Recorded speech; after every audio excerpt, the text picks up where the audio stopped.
नमस्कार विद्यार्थी मंडळी, या व्हिडिओमध्ये आपण येणाऱ्या पोलीस भरतीसाठी अतिशय महत्त्वाचे जी.के. आणि करंट अफेअर्सचे प्रश्न कव्हर करणार आहोत. सर्व प्रश्न अतिशय महत्त्वाचे असणार आहेत. यामध्ये घेतलेले जी.के.चे प्रश्न आपण गेल्या वर्षीच्या पोलीस भरतीच्या प्रश्नपत्रिकेमधून घेतलेले आहेत आणि करंट अफेअर्सचे प्रश्न आपण डेली बेसिसवर कव्हर केलेले आहेत. चला प्रश्नांना सुरुवात करूया. या ठिकाणी प्रश्न पहिला आहे बघा, भारतातील पहिली अणुभट्टी खालीलपैकी कोणती आहे? खूप वेळेला हा विचारला जाणारा प्रश्न आहे. याचं उत्तर असणार आहे बघा अप्सरा. ठीक आहे, अप्सरा ही भारतातील पहिली अणुभट्टी आहे. हा प्रश्न खूप वेळेला रिपीट झालेला आहे. त्यानंतरचा प्रश्न आहे, समाज प्रबोधनपर शतपत्रे लिहिणारे खालीलपैकी कोण कोण आहेत? तर गोपाळ हरी देशमुख. ठीक आहे, गोपाळ हरी देशमुख यांनी शतपत्रे लिहिलेली आहेत, ज्यांची एकूण संख्या आहे बघा 108. ठीक आहे, 108 संख्या, परंतु शतपत्रे त्यांना म्हटलं जातं. गोपाळ हरी देशमुख यांना लोकहितवादी या टोपण नावाने ओळखलं जातं. ठीक आहे, हा प्रश्न खूप वेळेला विचारलेला आहे. लोकहितवादी या टोपण नावाने कोणाला ओळखतात? तर गोपाळ हरी देशमुख. ठीक आहे, व्हिडिओ शेवटपर्यंत पाहायचा आहे. व्हिडिओच्या शेवटी आपण या सर्व प्रश्नांची रिव्हिजन घेणार आहोत. पुढील प्रश्न आहे, भारतातील पहिले इंग्रजी वृत्तपत्र बंगाल गॅझेट हे कोणी सुरू केले होते? कोणी सुरू केले होते? James Hickey. ठीक आहे, ऑप्शन ए उत्तर असणार आहे. भारतातील पहिले जे वृत्तपत्रे होते ते जेम्स हिक्की यांनी 1780 मध्ये सुरू केले होते. इंग्रजी भाषेतील हे वृत्तपत्र होते. कोलकाता येथून सुरुवात करण्यात आलेली होती 1780 मध्ये जेम्स हिक्कीद्वारा. ठीक आहे, या ठिकाणी बाळशास्त्री जांभेकर आहेत बघा. दर्पण नावाचं जे काही मराठी वृत्तपत्र आहे ते बाळशास्त्री जांभेकर यांनी सुरू केलं होतं. हे मराठीतील पहिलं वृत्तपत्र होतं जे बाळशास्त्री जांभेकरांनी 1832 मध्ये सुरू केलं होतं. ठीक आहे, 1832 मध्ये पहिलं वृत्तपत्र महाराष्ट्रातील किंवा मराठीतील कोणतं? तर दर्पण. ठीक आहे, बाळशास्त्री जांभेकर. त्यानंतर प्रश्न आहे, नीती आयोगाची स्थापना केव्हा करण्यात आली? 2015 मध्ये. ठीक आहे, या ठिकाणी ऑप्शन नाही मित्रांनो, 2015 मध्ये करण्यात आलेली आहे बघा. नीती आयोगाची जी स्थापना आहे ती 2015 मध्ये करण्यात आलेली 1 जानेवारी. ठीक आहे, 1 जानेवारी 2015ला नीती आयोगाची स्थापना झाली. कशाच्या जाग्यावर? तर योजना आयोगाच्या जाग्यावर. ठीक आहे, योजना आयोग बंद करून नीती आयोगाची स्थापना करण्यात आली. नीती आयोगाचे पदसिद्ध अध्यक्ष असतात पंतप्रधान. सध्या अध्यक्ष आहेत नरेंद्र मोदी. ठीक आहे, नीती आयोगाचा फुल फॉर्म आहे national institution for transforming India. Okay, national institution for transforming India. सध्याचे CEO आहेत बघा BVR सुब्रमण्यम. ठीक आहे, BVR सुब्रमण्यम सध्या CEO आहेत. पहिले CEO होते बघा सिंधुश्री खुल्लर. ठीक आहे, नीती आयोगाचे पहिले CEO सिंधुश्री खुल्लर. ओके, महत्त्वाचे प्रश्न आहेत, सर्व विचारलेले आहेत. त्यानंतरचा प्रश्न आहे, मानवी हक्कांचा वैश्विक जाहीरनामा कोणत्या वर्षी संयुक्त राष्ट्राच्या आमसभेत मान्य करण्यात आला? कोणत्या वर्षी मान्य करण्यात आला? 1948. ठीक आहे, 10 डिसेंबर 1948 रोजी हा मान्य करण्यात आलेला. त्यामुळे 10 डिसेंबर हा दिवस दरवर्षी आंतरराष्ट्रीय मानवी हक्क दिन म्हणून साजरा केला जातो संपूर्ण जगामध्ये. ठीक आहे, ही जी आमसभा आहे ती फ्रान्समधील पॅरिस या शहरामध्ये पार पडली होती. ठीक आहे, हा देखील प्रश्न विचारला जाऊ शकतो. पॅरिसमध्ये पार पडलेली. हा जो जाहीरनामा आहे त्याच्यामध्ये एकूण किती कलम आहेत? 30 कलम आहेत. हा प्रश्न नवीन असेल बऱ्याच जणांसाठी. तर या जाहीरनाम्यामध्ये एकूण 30 कलम आहेत. ओके, त्यानंतरचा प्रश्न आहे, कायदेमंडळ विस्तार व लोकनियुक्त सदस्यांचे बहुमत या मॉन्टेग्यू चेम्सफोर्ड यांनी सुचवलेल्या सुधारणा करणारा कायदा केव्हा अंमलात आला? तर 1919 मध्ये. ठीक आहे, 1919 मध्ये हा कायदा अस्तित्वात आलेला आपल्या भारतामध्ये. त्यानंतरचा प्रश्न आहे, पहिल्या जागतिक महायुद्धाचा कालावधी कोणता? कोणता आहे पहिल्या महायुद्धाचा कालावधी? तर 1914 ते 1918. ठीक आहे, 1914 ते 1918 या काळादरम्यान पहिलं विश्वयुद्ध झालं होतं. आतापर्यंत एकूण 2 महायुद्ध किंवा विश्वयुद्ध झालेले आहेत. दुसरं कधी झालं? 1939 ते 1945. ठीक आहे, 1939 ते 1945 हे दुसरं विश्वयुद्ध झालेलं. पहिलं 1914 ते 1918. त्यानंतरचा प्रश्न आहे, the rise of Maratha power हा ग्रंथ कोणी लिहिलेला आहे? तर महादेव गोविंद रानडे. ठीक आहे, म गो रानडे यांनी लिहिलेला हा ग्रंथ आहे द राईज ऑफ मराठा, जो बरेच वेळेला विचारलेला आहे परीक्षेमध्ये. याला मराठी सत्तेचा उदय म्हणूनही ओळखलं जातं. ठीक आहे, मराठी सत्तेचा उदय हे पुस्तक कोणी लिहिलं? तर म. रानडे. त्यानंतर प्रश्न आहे, खालीलपैकी कोणती किरणे प्रभाररहित असतात? ठीक आहे, कोणती? गॅमा. ठीक आहे, गॅमा ही जी किरणे आहेत ती प्रभाररहित असतात, म्हणजेच न्यूट्रल. ठीक आहे, उदासीन. ओके, याच्यावर धन प्रभारी नसतो आणि ऋण प्रभारी नसतो. या ठिकाणी अल्फा किरण जे आहेत, अल्फा किरणांवर बघा धन प्रभार असतो, बीटा किरण जे आहे त्याच्यावर ऋण प्रभार असतो, गॅमा किरणांवर कोणताही प्रभार नसतो. ठीक आहे, गॅमा किरणांप्रमाणेच क्ष किरण ज्याला आपण एक्स रे असं म्हणतो, तर बघा याच्यावर देखील कोणताही प्रभार नसतो, हे देखील प्रभार रहित असतात. जर विचारलं कधी तर लक्षात ठेवायचं आहे. त्यानंतर प्रश्न आहे, निलगिरी पर्वतातील सर्वोच्च शिखर कोणते? कोणते आहे? तर दोडा बेट्टा. ठीक आहे, दोडा बेट्टा हे निलगिरी पर्वतातील सर्वोच्च शिखर आहे. याची उंची आहे बघा 2637 मीटर. ठीक आहे, 2637 मीटर उंची आहे. हे तमिळनाडूमध्ये आहे. ठीक आहे, तमिळनाडू राज्यामध्ये आहे.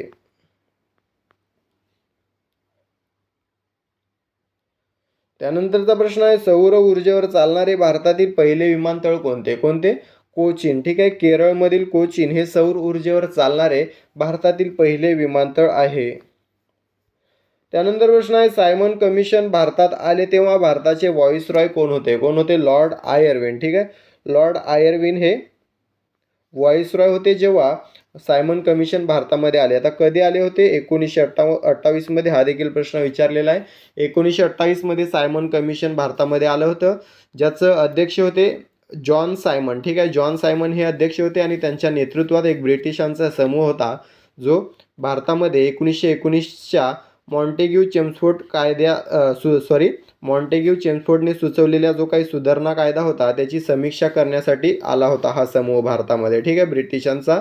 पण यामध्ये आपला भारतीय सदस्य नव्हता, एकही भारतीय सदस्य नव्हता, म्हणून या सायमन कमिशनचा विरोध झाला आणि सायमन गो बॅकच्या घोषणा या ठिकाणी लावण्यात आला. ठीक आहे, का? तर यामध्ये भारतीय सदस्य नव्हता एकही म्हणून. त्यानंतर प्रश्न आहे, निवडणूक आयोगाची स्थापना भारतीय राज्यघटनेच्या कोणत्या कलमान्वये करण्यात आलेली आहे? कोणत्या कलमान्वये करण्यात आलेली आहे? कलम 324. ठीक आहे, निवडणूक आयोगाची जी स्थापना आहे ती कलम 324 नुसार करण्यात आलेली आहे. कधी झालेली आहे स्थापना? 25 जानेवारी. ठीक आहे, 25 जानेवारी 1950ला स्थापना झालेली आहे. म्हणून 25 जानेवारी हा जो दिवस आहे तो भारतामध्ये दरवर्षी राष्ट्रीय मतदार दिन म्हणून साजरा केला जातो. ठीक आहे, पहिले मुख्य निवडणूक आयुक्त खूप वेळेला विचारलेले आहेत, आपण कालच्याच व्हिडिओमध्ये कव्हर केलेले आहेत. कमेंट करून सांगायचं आहे. सध्याचे मुख्य निवडणूक आयुक्त आहेत ज्ञानेश कुमार. ठीक आहे, कलम 324 लक्षात ठेवायचं. या कलमान्वये निवडणूक आयोगाची स्थापना झालेली आहे आपल्या भारतामध्ये. त्यानंतर प्रश्न आहे, नागपूर येथून पुण्याला रेल्वेने येताना खालीलपैकी कोणते स्टेशन लागत नाही? कोणते लागत नाही? तर गोंदिया. ठीक आहे, गोंदिया हे जे स्टेशन आहे ते नागपूरवरून पुण्याला येताना लागत नाही. बाकी 3 पर्याय हे स्टेशन जे आहेत ते लागतात या प्रवासादरम्यान. त्यानंतर प्रश्न आहे, माहिती तंत्रज्ञानासंदर्भात P2P या संबोधनाचा अर्थ काय? काय आहे? तर पीअर टू पीअर. ऑप्शन क्रमांक ए, पीअर टू पीअर म्हणजे समकक्ष ते समकक्ष. ठीक आहे, याचा अर्थ होतो. तर P2Pचा अर्थ आहे पीअर टू पीअर.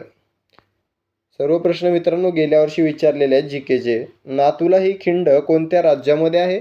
सिक्कीम राज्यामध्ये आहे. ठीक आहे, नाथुला ही खिंड सिक्कीम या राज्यामध्ये आहे. त्यानंतरचा प्रश्न आहे, कोणत्या राज्य सरकारने 16 वर्षाखालील मुलांना सोशल मीडियावर बंदी घातलेली आहे? तर बघा आपल्या भारतातील आंध्र प्रदेश. ठीक आहे, आंध्र प्रदेश या राज्याने 16 वर्षाखालील मुलांना सोशल मीडियावर बंदी घातलेली आहे. अलीकडे जगातील एका देशाने देखील यावर बंदी घातलेली 16 वर्षाखालील, तो म्हणजे ऑस्ट्रेलिया. ठीक आहे, ऑस्ट्रेलिया हा 16 वर्षाखालील मुलांना सोशल मीडियावर बंदी घालणारा जगातील पहिला देश ठरलेला आहे. ठीक आहे, आणि आपलं राज्य ठरलेलं आहे आंध्र प्रदेश. ठीक आहे, भारतातील. त्यानंतर प्रश्न आहे, डी.वाय. पाटील विद्यापीठाकडून कोणास मानद डॉक्टरेट पदवी प्रदान करण्यात आली? कोणास? तर बघा रोहित शर्मा. ठीक आहे, रोहित शर्मा याला डी.वाय. पाटील विद्यापीठाकडून मानद डॉक्टरेट पदवी प्रदान करण्यात आलेली आहे.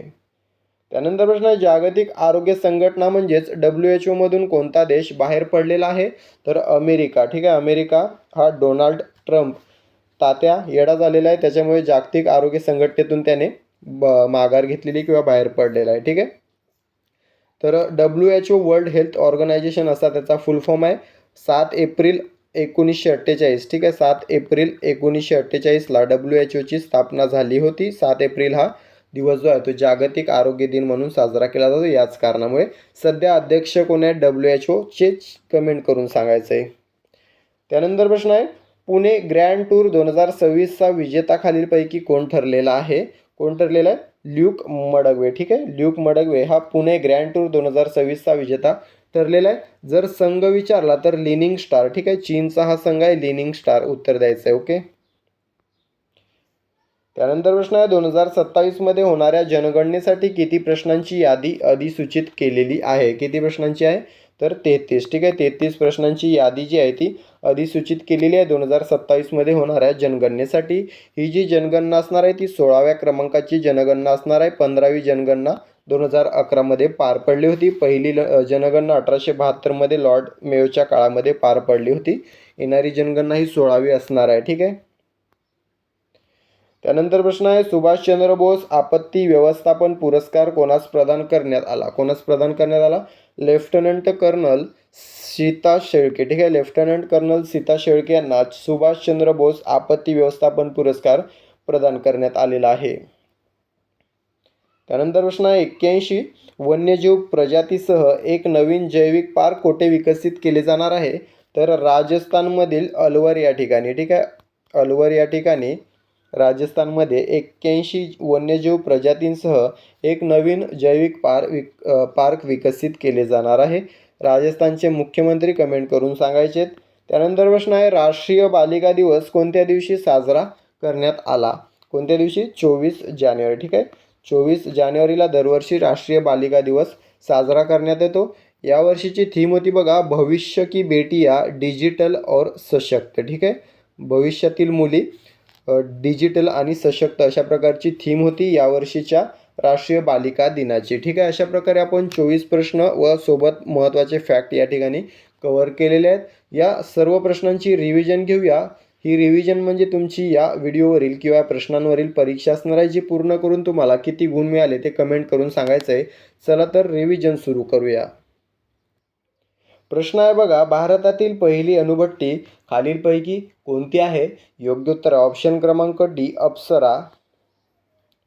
त्यानंतर प्रश्न आहे, समाज प्रबोधनपर शतपत्रे लिहिणारे खालीलपैकी कोण? योग्य उत्तर ऑप्शन क्रमांक डी गोपाळ हरी देशमुख. त्यानंतर प्रश्न आहे, भारतातील पहिले इंग्रजी वृत्तपत्र बंगाल गॅझेट कोणी सुरू केले? योग्य उत्तर ऑप्शन क्रमांक ए जेम्स हिक्की. त्यानंतर प्रश्न आहे, नीती आयोगाची स्थापना केव्हा करण्यात आली? योग्य उत्तर आहे ऑप्शन क्रमांक ऑप्शन या ठिकाणी 2015. त्यानंतर प्रश्न आहे, मानवी हक्कांचा वैश्विक जाहीरनामा कोणत्या वर्षी संयुक्त राष्ट्राच्या आमसभेत मान्य करण्यात आला? योग्य उत्तर ऑप्शन क्रमांक सी 1948. त्यानंतर प्रश्न आहे, कायदेमंडळ विस्तार व लोकनियुक्त सदस्यांचे बहुमत या मॉन्टेग्यू चेम्सफोर्ड यांनी सुचवलेल्या सुधारणा करणारा कायदा केव्हा अंमलात आला? योग्य उत्तर ऑप्शन क्रमांक बी 1919. पुढील प्रश्न आहे, पहिल्या जागतिक महायुद्धाचा कालावधी कोणता? योग्य उत्तर ऑप्शन क्रमांक ए 1914 ते 1918. त्यानंतर प्रश्न आहे, the rise of Maratha power हा ग्रंथ कोणी लिहिलेला आहे?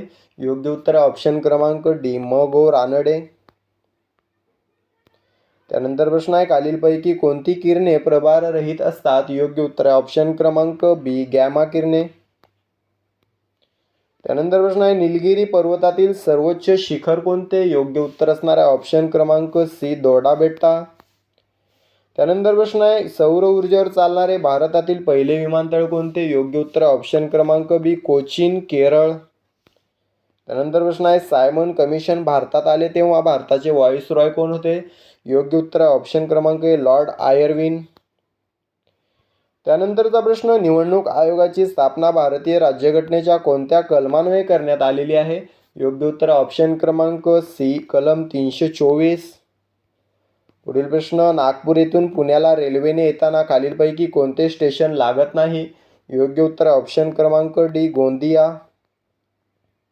त्यानंतर प्रश्न, माहिती तंत्रज्ञानासंदर्भात P2P या संबोधनाचा अर्थ काय आहे?